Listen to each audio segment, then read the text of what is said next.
Friends, welcome to law study point. आज हम बात करेंगे राजस्थान यूनिवर्सिटी के पीजी डिप्लोमा कोर्सेज़ की। जो पीजी डिप्लोमा क्रिमिनोलॉजी में होता है उसके हम बारे में बात करेंगे। पूरे 16 पेपर करेंगे उसके आज हम कि कैसे एक एक क्वेश्चन को अटैम्प्ट करना है आपको। जैसे आपके मान लीजिए 6 क्वेश्चंस हैं तो आपको उसमें से 3 क्वेश्चंस कैसे अटैम्प्ट करने हैं और कैसे आपको एग्ज़ाम में लिखना है, फर्स्ट पेज में कैसे लिखना है, लास्ट में जब एंड करेंगे तो कैसे लिखना है। पीजी डिप्लोमा क्रिमिनोलॉजी के बारे में बहुत सारे स्टूडेंट्स को पता नहीं है कि कैसे हमें एग्ज़ाम्स को अटैम्प्ट करना है, कैसे हमें एग्ज़ाम्स के एक भी क्वेश्चंस के लिए अगर कोई ऐसा आ जाता है जो हमने पढ़ा ही ना हो तो उसको कैसे अटैम्प्ट करना है। उन सब चीज़ों के बारे में आज हम बात करेंगे, तो आप वीडियो के लास्ट तक बने रहें। जिन लोगों ने भी अभी तक चैनल सब्सक्राइब नहीं किया है वो सभी सब्सक्राइब कर दें, क्योंकि आगे भी आपको हर पेपर की ऐसे ही आपको पूरी वीडियो बनाई जाएगी, बताई जाएगी, तो जैसे ही आपके पास नोटिफिकेशन आता रहे।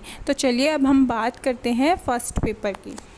जो आपका फर्स्ट पेपर है आपराधिक विधि के सामान्य सिद्धांत। आपके फर्स्ट पेपर का नाम है आपराधिक विधि के सामान्य सिद्धांत।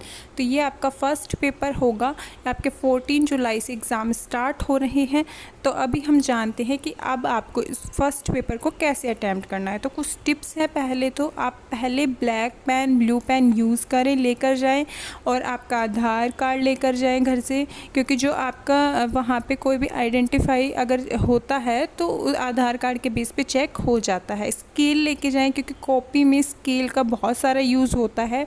जैसे देखिए, अगर आप एक साइड लाइन आती है आपके तो दूसरी साइड आपको खींचनी है पेज के साइड में, तो जिससे क्या होगा, प्रेजेंटेशन बहुत अच्छी होगी, क्योंकि जो आप लिखेंगे फिर वो ओनली बीच में ही आएगा। ऐसे पेज जो आपके वर्ड्स हैं वो ऊपर नीचे नहीं होंगे। अब चलिए हम क्वेश्चंस की बात करते हैं। फर्स्ट पेपर का फर्स्ट क्वेश्चन चाहे कोई भी हो, आपको कोई भी आता हो, क्योंकि आपके 100 मार्क्स का पेपर आएगा, आपको उसमें से 50% का करना होता है। तो ऐसे ही आपको जब कोई भी फर्स्ट क्वेश्चन जब आप अटैम्प्ट करेंगे तब उसमें आपको फर्स्ट पेपर में आईपीसी का इंट्रोडक्शन लिखना है कि आईपीसी क्या है, आईपीसी कब बनी, आईपीसी क्यों बनी, और जो समाज है उसमें विधि का क्या महत्व है, वो सब आपको 1 से 1.5 पेज में लिखना है। और हर एक क्वेश्चन आपको 7 पेज से अटैम्प्ट करना है कि 7 पेज में ही एक क्वेश्चन आ जाए आपको, क्योंकि अगर आप ज़्यादा पेजेस लिखेंगे तो आपका टाइम कंप्लीट हो जाएगा और आपका पेपर कंप्लीट नहीं होगा, आप पूरे क्वेश्चंस अटैम्प्ट नहीं कर पाएंगे। आईपीसी का कैसे आपको इंट्रोडक्शन लिखना है, तो चलिए देखते हैं। पहले, अपराध किसी भी समाज के लिए घातक होता है। राजा का यह कर्तव्य बताता है कि वे अपनी प्रजा के भीतर न्याय करें और अपराध करने वाले अपराधी को दंडित करें। किसी एक व्यक्ति के कर्तव्य किसी दूसरे व्यक्ति के प्रति दायित्व होते हैं। समाज के प्रत्येक व्यक्ति का यह कर्तव्य है कि उनका कोई भी कार्य लोभ किसी दूसरे व्यक्ति के अधिकारों का हनन नहीं करे। जैसे कि भयमुक्त समाज में जीना एक व्यक्ति का अधिकार है, तो उस दूसरे व्यक्ति का यह कर्तव्य बनाता है कि वह दूसरे व्यक्ति पहले व्यक्ति को किसी भी प्रकार से व्यतीत नहीं करे जिससे उसके भयमुक्त समाज में जीने के अधिकार का अतिक्रमण हो। तो ये सही बात है, क्योंकि आईपीसी में यही है कि अपराध की परिभाषा दी गई है, अपराध करने से रोक के जाने के लिए ये विधि बनाई गई है। तो उन सब के बारे में पूरा डिटेल वाइज ऐसे ही आपको लिखना है, चाहे जो मैंने बताया है आपको वो भी लिख सकते हो आप। आईपीसी है वो ब्रिटिश काल में बनी थी 1860 में, पर जो ये लागू हुई थी वो 1862 में हुई थी। इसके बाद समय समय पर इनका संशोधन होता रहा है, विशेषकर भारत के स्वतंत्र होने के बाद। पाकिस्तान और बांग्लादेश ने भी भारतीय दंड संहिता को ही लागू किया है। लगभग इसी रूप में यह विधान तत्कालीन अन्य ब्रिटिश उपनिवेशों जैसे Burma, Sri Lanka, Malaysia, Singapore, Brunei आदि में भी लागू की गई, लेकिन इसमें अब तक बहुत सारे संशोधन किए जा चुके हैं। अब अमेंडमेंट क्यों किए जाते हैं, जैसे टाइम के अकॉर्डिंगली, क्योंकि पहले कुछ और टाइम था और अब कुछ और टाइम है। अब अपराधों की संख्या भी बहुत ज़्यादा बढ़ गई है, तो उनको सख्त बनाए जाने के लिए ऐसे अमेंडमेंट होते रहते हैं, या फिर कुछ रूल चेंजेस के लिए भी ऐसे अमेंडमेंट हो सकते हैं। जैसे अभी हाल ही में 377 पे भी हुआ था अमेंडमेंट। और जैसे कॉन्स्टिट्यूशन की बात में अगर हम जाएं तो जैसे 370 हटने के बाद आईपीसी जम्मू कश्मीर पे भी अप्लाई है, तो हम ये भी लिख सकते हैं।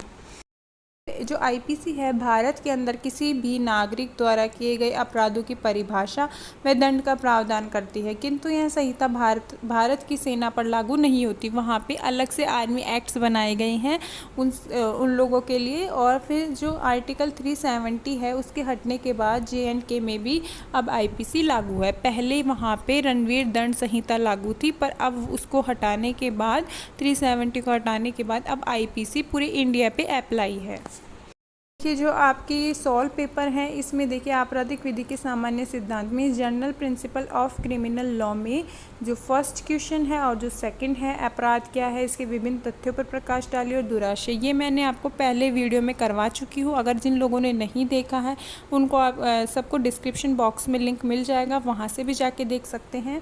और फिर है अपराध की जो तैयारी है, साधारण नियम है, ये सभी मैंने करवाए हुए हैं, ये भी आपको डिस्क्रिप्शन बॉक्स में पूरा लिंक मिल जाएगा। जो आपका आता है सामान्य आशय और सामान्य उद्देश्य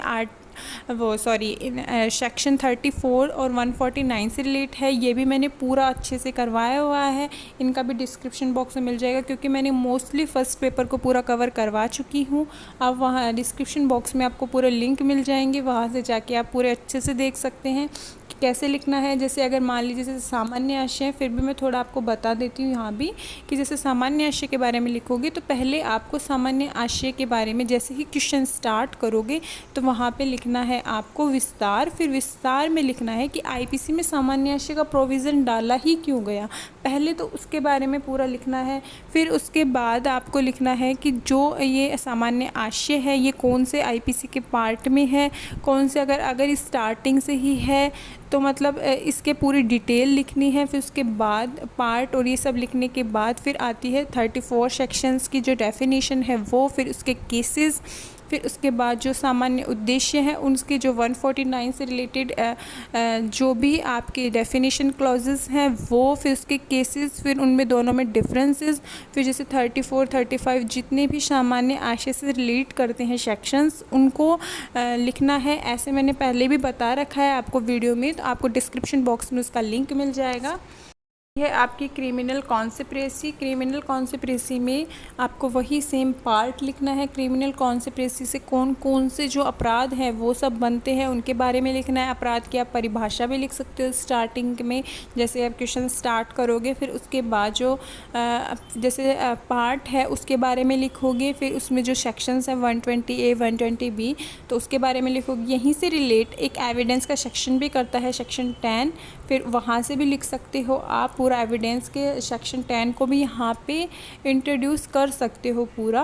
तो ऐसे आपको क्रिमिनल कॉन्स्पिरेसी के फिर जितने भी इलस्ट्रेशंस हैं, केसेस हैं, कौन कौन से जो ऑफेंसेस है वो रिलेट करता है वो सब डाल के पूरा क्वेश्चंस को कर सकते हो आप। आपको सारे क्वेश्चंस ऐसे सेक्शन बेसिस से रिलेटेड करके फिर जो उनके कहाँ से कहाँ लिंक हो रहा है वो सब केसेस लो डाल के ये सब सारे इंट्रोड्यूस करने हैं। और आपको पहले भी बहुत अच्छे से समझाया था मैंने, डिस्क्रिप्शन बॉक्स में आपको उनके लिंक मिल जाएंगे, आप वहाँ से भी देख के पूरे अच्छे से कॉन्सेप्ट क्लियर कर सकते हैं।